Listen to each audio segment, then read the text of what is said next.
Good afternoon. এখন বাজে দুপুর 2:10। আজকে তো জামাই ষষ্ঠী, তাই আমি আজ একদম সকাল সকাল চলে এসেছি আমার বাপের বাড়ি। বেশি দূরে তো না, পাশাপাশি। ওই যে পিছনের বাড়িটা, এটাই তো আমার শ্বশুর বাড়ি। অনেকবার তোমাদেরকে দেখিয়েছিলাম, এই বাড়িটাই তো আমার শ্বশুর বাড়ি। আর এই হলো আমার বাপের বাড়ি। বুঝতেই পারছো, একবার তোমাদের ভিডিও থেকে দেখিয়েওছি সেটা। তো সকালবেলা এসেছিলাম, তারপরে সকালবেলা টিফিন করে জামাই ষষ্ঠী যা নিয়মকানুন ছিল সব সারা হয়ে গেছে। আমার বড় বাড়ি চলে গেছে। তারপরে আবার এই দুপুরবেলা এখন এবার খাওয়া দাওয়া এখনো হয়নি, 2:30 বাজলে খাওয়া দাওয়া হবে। তাও এসছে, সবে মাত্র এসছে আমার বর, তাই এবারে সবাই একসাথেই খেতে বসবো। তো ওই জন্য এখন খাওয়া দাওয়া আসলে এতটাই টিফিনটা আছে লুচি টুচি খাওয়ার পরে আর কি আজকে খাওয়ার ইচ্ছা আর নেই। আর এই যে আমাদের নতুন জামাই এসছে, একটু তোমাদের দেখাই। এই যে এদিকে এসে, এদিকে এসে, এই যে আমাদের নতুন জামাই। খুব খুশি, প্রথমবার জামাই ষষ্ঠী দিতে এসছে সত্যি কথা, শ্বশুর বাড়িতে, তাই না? Expectation too high. সেই পাঞ্জাবি টাঞ্জাবি পরে সকালবেলা এসেছিলো, এখন আবার হচ্ছে দুপুরবেলা খাওয়া দাওয়ার জন্য বলে গরম হচ্ছে, ওই জন্য জামা টামা ছেড়ে চলে এসছে। আর পাশাপাশি বাড়ি, চাপ নেই, কোনো অসুবিধাও নেই।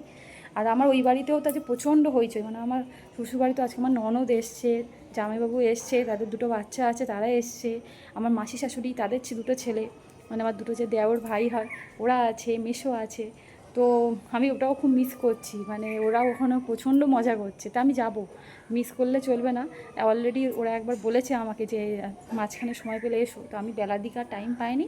সেই তো দুপুর 2 তো অলরেডি, এখন দুপুর 2:10-15 তো হয়েই গেল। তো ওই জন্য যাবো, একটু দেরি করে যাব, ইচ্ছা আছে একটু খাওয়া দাওয়া করে নিয়ে হয় যাব। আর না হলে একদম বিকেলবেলা যাবো, ওদের সাথে একটু গল্প টল্প করে আবার আমাকে এই বাড়ি আসতে হবে, কারণ রাতে তো এখানেই খাওয়া দাওয়া করার।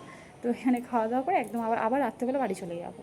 ওই 7-8টার দিকে ওইখান থেকে গল্প টল্প করে এখানে আসবো, খাওয়া দাওয়া করে আবার 11টা 11:30 নাগাদ বাড়ি ফিরবো। তো এই হলো ব্যাপার। যাই হোক, প্রথম বছর যাদের জামাই ষষ্ঠী এবছর কাটছে, তারা জানিও তাদের প্রথম বছরে জামাই ষষ্ঠী কেমন কাটছে। তো ভিডিওটা তাহলে এখানে শেষ করছি। সবাই খুব ভালো থেকো, সুস্থ থেকো। আর হ্যাঁ, আমার এই ফেসবুকের এই প্রোফাইলটা তোমরা চাইলে একটু ফলো করতে পারো, যদি আমার ভিডিওগুলো তোমাদের ভালো লেগে থাকে। তো চলো, জামাই ষষ্ঠী সবাই খুব ভালো করে কাটিও।